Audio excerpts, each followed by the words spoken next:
Sejam bem-vindos ao Conselho Consultivo. O Tribunal Constitucional chumbou por unanimidade o diploma da Convergência das Pensões. Os juízes do Palácio Raton invocaram a violação do princípio da confiança para justificarem a decisão.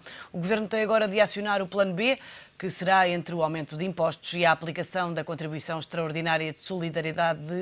O Primeiro-Ministro reage esta sexta-feira ao chumbo do Tribunal Constitucional. Tendo decidido pronunciar-se pela inconstitucionalidade das normas constantes das alíneas A, B, C e D do número 1 do artigo 7º do Decreto da Assembleia da República número 187/12, que prevêem uma redução de 10% do valor ilíquido das pensões de reforma, de invalidez e de sobrevivência atribuídas pela Caixa Geral de Aposentações. Foi chumbado por unanimidade o diploma da Convergência das Pensões do Estado com o regime da Segurança Social, que previa um corte de 10% nas reformas da função pública.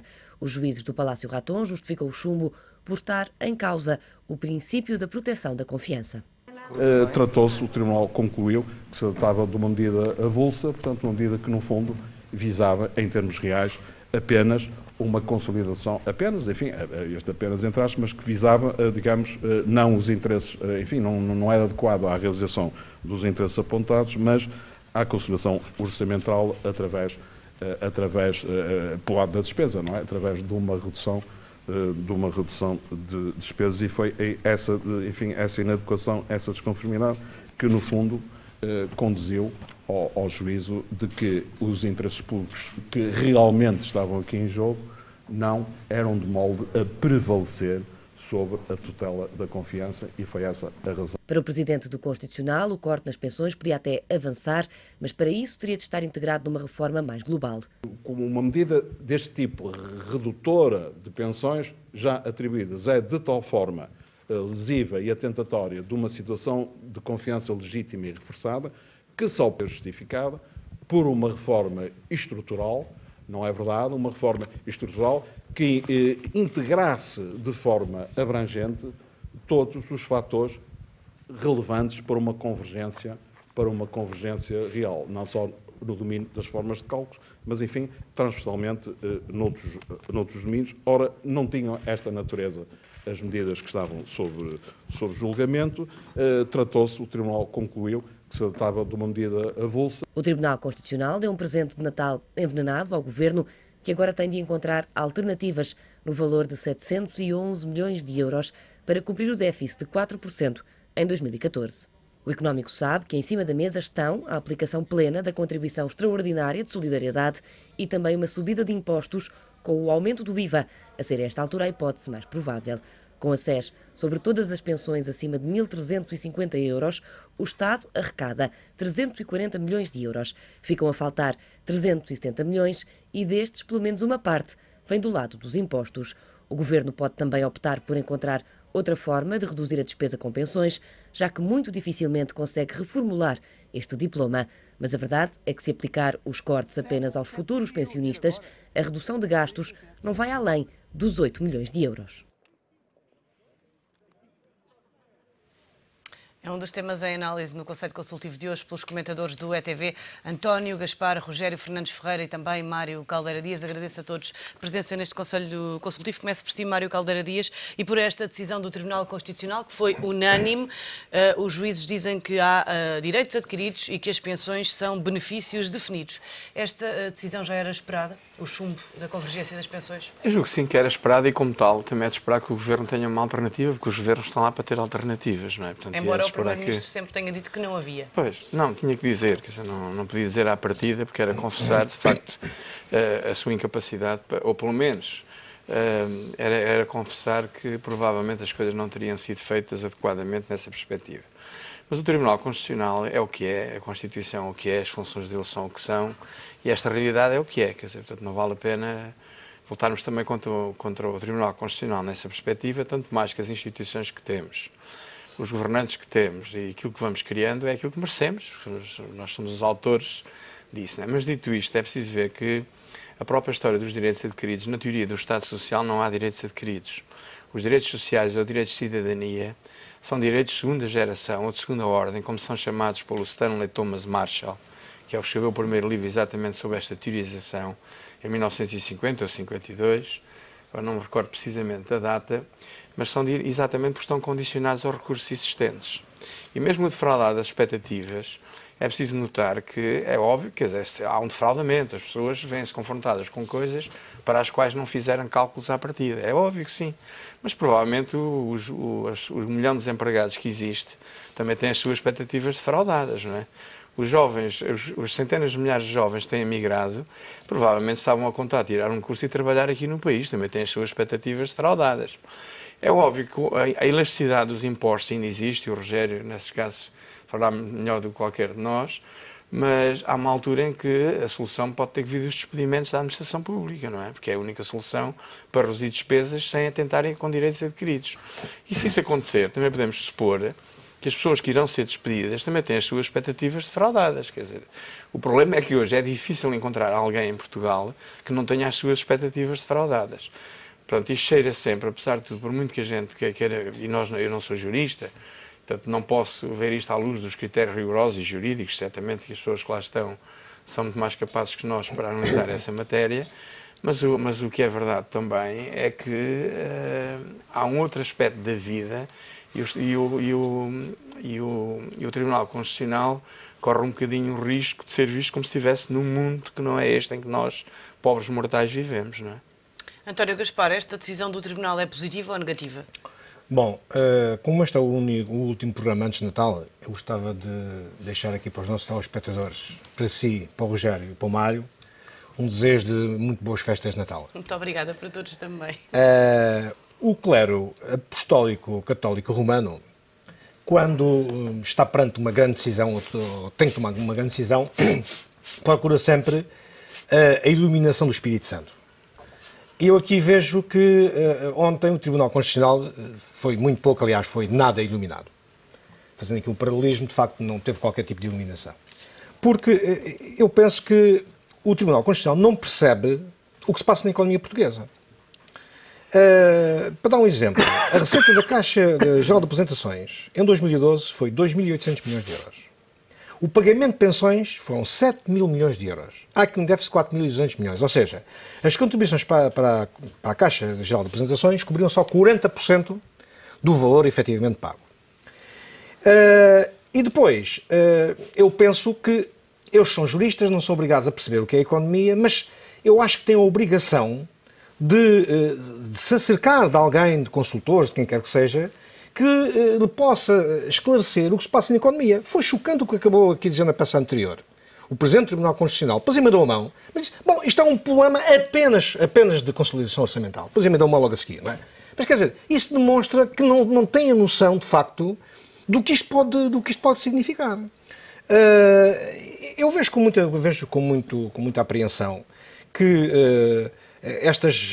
não foi só esta decisão hoje, mas algumas decisões têm sido tomadas. Depois há aqui decisões um bocado anacrónicas, quer dizer, evoca-se a quebra do princípio de confiança para as reformas, mas não se agitou a mesma bandeira o ano passado, quando foi para cortar os salários dos funcionários públicos. Portanto, aqui dá a impressão de dois pesos, duas medidas. Depois temos um problema, que aqui parece que irradica não só no Tribunal Constitucional, mas nos próprios políticos. Ou seja, nós temos uma Constituição do escudo, quando neste momento temos o euro. Ou seja, já há algum tempo que fazia todo sentido haver uma revisão constitucional, porque nós não nos podemos estar a reger hoje, digamos, na realidade do euro, que é muito mais exigente, e que há um conjunto de políticas, sobretudo a política orçamental, a política fiscal, a política monetária e a política cambial, que não estão já, digamos, no âmbito dos países membros do euro, e as implicações que isso tem, não é? E a assinatura de um conjunto de tratados que nos obrigou a certas determinadas situações. Portanto, nós não podemos ter uma Constituição que foi feita e elaborada para o escudo a funcionar num tempo do euro. Portanto,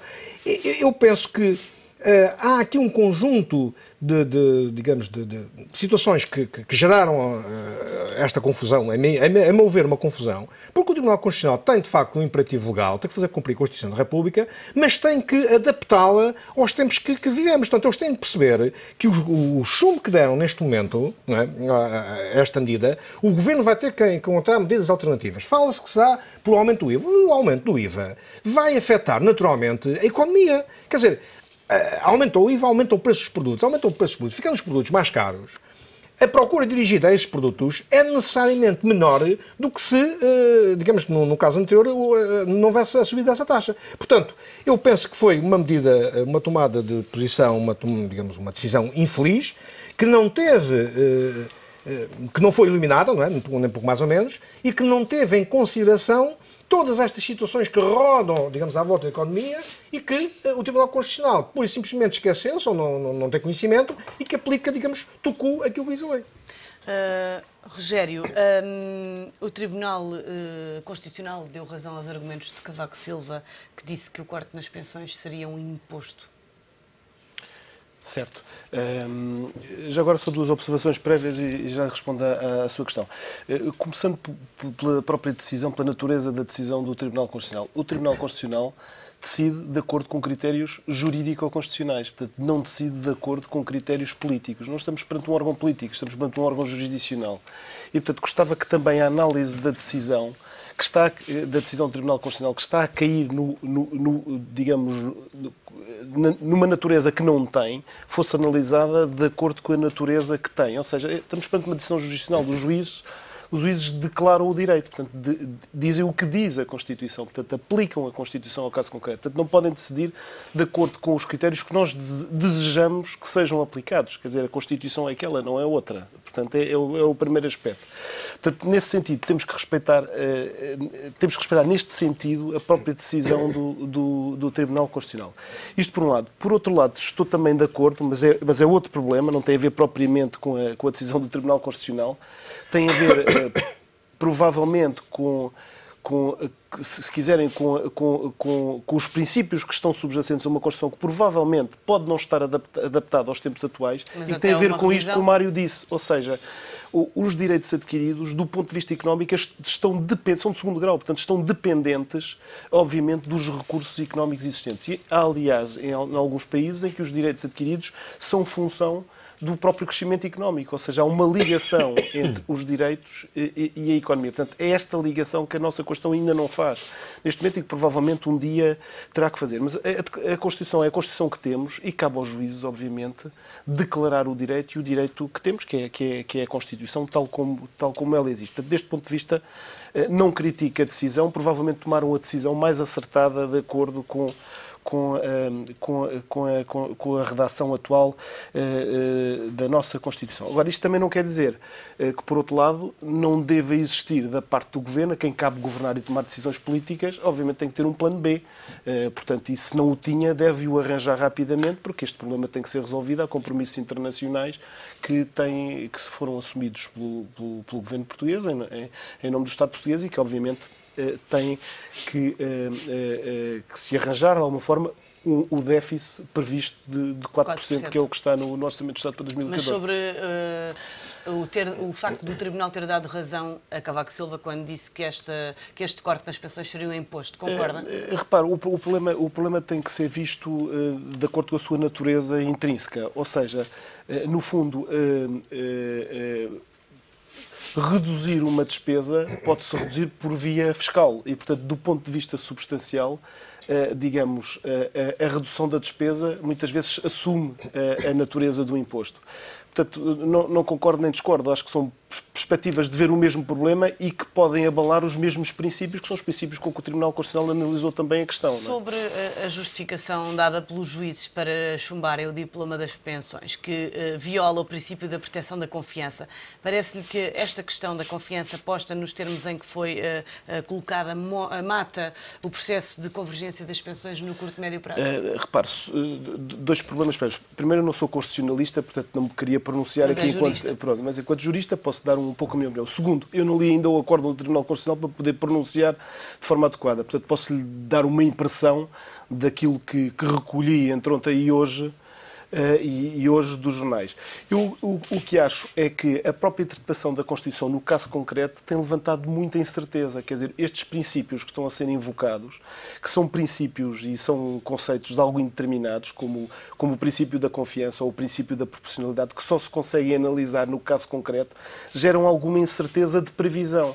Quer dizer, é com dificuldade um governo que toma decisões consegue saber à partida qual é que é, digamos, ou ter alguma previsão daquilo que pode ser a interpretação adequada e declarada pelos juízes do Tribunal Constitucional. Porque estamos a aplicar princípios de alguma forma vagos, indeterminados e que só são determinados no caso concreto. E, portanto, isto gera, em momentos de crise como aquele que estamos a viver, muita dificuldade na tomada de decisões, porque são decisões que estarão sempre no limite entre o constitucional e o inconstitucional. E, portanto, quer dizer, estamos num período difícil em que este problema vai surgir, provavelmente, com alguma frequência. Mário Caldeira Dias, o Governo vai ter que encontrar uma alternativa porque a nova tranche da Troika depende precisamente dessa alternativa. Esta decisão do Tribunal deixa um buraco orçamental de 710 milhões de euros. As alternativas de que se fala são aquelas de que já se falava, a reposição da SES e também o aumento de impostos. Que impacto é que terão estas medidas a avançar na economia? Não, o Governo terá que fazer as contas de forma a que... Até era bom que, para além dessas contas, e há bocado estávamos a falar nisso, eu também já tinha pensado nisso, convinha ter algum tipo de medidas que, para além de cobrir este buraco, pudesse criar uma folga, uma almofada, uma margem de manobra para outras coisas que eventualmente viessem a acontecer. E julgo que o Governo não só as devia ter já preparadas previamente, mesmo que não o dissesse, como inclusivamente assim que estas questões acontecem, devia anunciar rapidamente. Porque há aqui um problema também de expectativas agora em relação aos mercados, em relação a todo este tipo de coisas, e convinha que rapidamente o Governo mostrasse que tem uma alternativa para transmitir também uma segurança. Quer dizer, é que o Tribunal Constitucional também, embora é legítimo e, portanto, todos nós sabemos que é o que é e que não queremos discuti-lo, mas as posições do Tribunal Constitucional lançam essa incerteza. E a melhor forma de combater essa incerteza, primeiro, é preparar de uma forma tão competente quanto possível, do ponto de vista jurídico, as propostas do Tribunal Constitucional. E depois era ter preparado toda uma artilharia, que em vez de ser uma artilharia voltada para criar fatores de pressão sobre o Tribunal Constitucional, que às vezes dão o seu resultado contrário, devia haver uma artilharia que demonstrasse ao exterior que, apesar destas dificuldades, e que são dificuldades de monta, apesar de tudo, o Governo fez o trabalho de casa e está preparado para responder a essas mesmas situações. É claro que ele agora terá que procurar aquelas vias que não só combatem esse buraco, como até, eventualmente, desejável que fossem para além disso. Não é? A contribuição extraordinária é uma via, mas julgo que a mais viável, a mais provável para já, será o aumento do IVA. Não é? O Rogério tem opiniões sobre exatamente as taxas, se deve ser única ou não, mas o IVA parece ser, quer dizer, pelo dinheiro que é a alternativa à mão para resolver este problema, tendo a vantagem que é um imposto relativamente difuso, que nos vai obrigar a todos a pagar, é óbvio que sim, embora também esteja claro que o IVA tem alguma progressividade, ao contrário do que se diz, não é um imposto completamente cego. Porque quem paga mais IVA são as pessoas que têm mais dinheiro, que fazem mais compras e que compram coisas mais caras, não é? Então, nessa medida, também há uma certa progressividade, não é? Como já há países que têm IVAs a 25%, portanto, ainda há aqui uma margem, quer dizer, possível, sem que seja escandalosa, não é? António Gaspar, o aumento do IVA parece-lhe que vai pôr em causa as projeções de crescimento económico para o próximo ano e também o cumprimento do déficit de 4%, ou, como já ontem dizia Lobo Xavier, a subida do IVA não vai ter impacto na economia? Não, o que me parece é que estas notícias todas são notícias mais para Portugal, quer dizer, portanto, os investidores que estão lá fora olham para a situação portuguesa e não veem uma solução, porque o problema português, quer nós queiramos, quer não, está no lado da despesa, quer dizer, e a solução tem que ser encontrada pelo lado da despesa, não pode ser pelo lado da receita. Tudo o que seja pelo lado da receita vem contrariar aquilo que deve ser o caminho normal de Portugal. Portanto, Portugal tem um problema. Eu sei que ninguém gosta que se fale que 70% da despesa do Estado estão em prestações sociais e em salários para os funcionários públicos. Mas, quer dizer, mas é aí que tem que assentar as grandes reformas do Estado. Portanto, tudo o que seja pelo lado da receita vem a onerar naturalmente portugueses, todos os portugueses, se calhar se for pelo lado do IVA, vem a onerar todos os portugueses, digamos que não contribuíram minimamente para uma situação e que não é isso que os investidores querem. Portanto, hoje se calhar, independentemente da medida que venha a ser encontrada pelo Governo em substituição do chumbo do Tribunal Constitucional, independentemente dessa medida, que vai ser, com certeza, pelo lado da receita, os investidores, aqueles que nos emprestam dinheiro, não ficarão,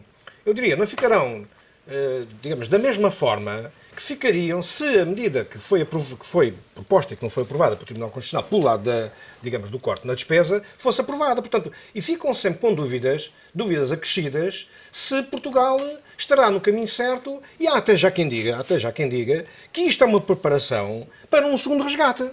Porque o Governo, ao aumentar a taxa do IVA, se calhar não vai ficar com uma margem suficiente para que, ao longo do ano, se a execução orçamental não correr como o Governo prevê, fica já sem margem para pelo lado da receita, fazer novos aumentos, e aí poderá, eventualmente, colocar-se a questão de Portugal precisar de um segundo resgate, coisa que, se calhar, o que está previsto, pelo menos o Governo não admite, mas admite assim de uma forma um pouco difusa, que é aquele programa de saída do ano, quando acabar o programa do ajustamento, o programa cautelar do ano, se calhar não é suficiente. Portanto, eu acho que, e volto a dizer a mesma coisa, portanto, a solução para Portugal tem que se encontrar dentro do excesso de despesa. Nós andámos a financiar durante muitos anos estes déficits da Caixa Geral de Aposentações, andámos a financiar durante muitos anos com dinheiro que íamos pedir lá fora, até que os investidores perceberam que aquele dinheiro não estava, digamos, não entrava num processo produtivo, mas entrava para pagamento de reformas, de salários da administração pública. Portanto, eu não vejo, infelizmente, outra via que não seja irmos pelo lado da despesa. Quer dizer, aí é que está o problema. Ou hoje ou amanhã, para este governo ou para o governo que vier a seguir, do Partido Socialista, porque a partir da será, temos uma alternância em termos de partidos políticos, qualquer partido que venha a governar-nos nos próximos anos não pode pensar que o problema se resolve pelo lado da receita. O problema tem que se resolver pelo lado da despesa e tem que se encontrar coragem para enfrentar de uma forma definitiva essa questão. Mas, ao que tudo indica, Rogério, o Governo vai optar pela via da receita e pelo aumento de impostos, e nomeadamente no IVA. Como é que olha para essa solução? Olho como uma solução menos desejável, também estou de acordo com o António, quer dizer, devia-se atacar o problema mais pelo lado da despesa do que do lado da receita. Acho que é isto, todos chegamos a todos temos um pouco essa perspectiva, a própria Troika o diz, mas de facto nem tudo aquilo que é desejável é realizável e, portanto, é aqui mais uma vez, digamos, temos que ter medidas relativamente eficazes e eficazes no curto prazo. E, portanto, provavelmente também acho que a via vai ser a via da receita e provavelmente também a via da receita fiscal. E para isto temos provavelmente também só duas vias com impacto imediato. Quer dizer, qualquer alteração ao nível do IRS, por exemplo, tem uma repercussão no ano em termos de retenções na fonte, mas irá repercutir só no IRC, irá repercutir-se no ano seguinte. Portanto, há aqui duas vias assim mais imediatas, que as mais óbvias é o IVA e, por outro lado, a própria taxa social única também sobre a massa salarial, que provavelmente dará um aumento de 1%, dará um valor equivalente àquele que é necessário para colmatar este problema. Agora, é preciso também pensar, se a via escolhida for a via da receita, que será menos desejável, é preciso também, sem prejuízo da rapidez que é preciso no anúncio da medida por razões dos mercados internacionais, de termos uma decisão rápida sobre este problema, o certo é que se pode também ponderar soluções à volta do aumento da receita que ponderem outros problemas que também é preciso atacar. O Mário chamou aqui a atenção do problema da taxa única. Acho que a taxa única do IVA pode ser uma solução. Eu gostava de saber se há estudos feitos sobre o que é que implica a diminuição de 1% da taxa normal do IVA com o aumento da taxa mínima e da taxa intermédia, precisamente para para os 22%, que implicações no aumento da receita provável terá isso? Isto, por exemplo, em si mesmo tem variedíssimas vantagens. Tem, por exemplo, vantagens na comparação com Espanha. Nós temos um gap na taxa normal com Espanha que devia ser atenuado e tem sido atenuado não por nós, mas por Espanha, que tem vindo a aumentar, felizmente, da nossa perspectiva, a taxa. Por outro lado, isto cria uma série de distorções no mercado e cria uma série de problemas e de litígios que existem de contencioso tributário nestas matérias, porque se anda a discutir, andam as empresas a discutir com o Estado se lhes aplica a taxa mínima, ou a taxa intermédia ou a taxa normal. Gostaria de deixar estes minutos finais para olharmos para as reações da oposição a esta decisão do Tribunal Constitucional. O PS ontem dizia que foi o Estado de Direito que venceu, que é uma boa notícia para reformados, que esta é uma reforma, é uma derrota, aliás, para o Governo e uma derrota que é um duro golpe no orçamento do Estado para 2014. E é aqui que eu gostava que nos retivéssemos. O PS disse que o orçamento do Estado para 2014 ainda não foi aprovado e já precisa de ser retificado. Concorda com esta afirmação? Com certeza que o orçamento vai ter que ser modificado. Então, há uma declaração de inconstitucionalidade por parte do Tribunal Constitucional, essa medida não pode ir para a frente. Eu gostava de que, conforme disse há bocadinho, gostava que a decisão do Tribunal Constitucional fosse vista não como uma decisão política, que não é, mas como uma decisão de um tribunal. E, portanto, não gostava de analisar a questão do ponto de vista político, porque acho que essa não é a análise adequada a uma decisão que é do Tribunal Constitucional.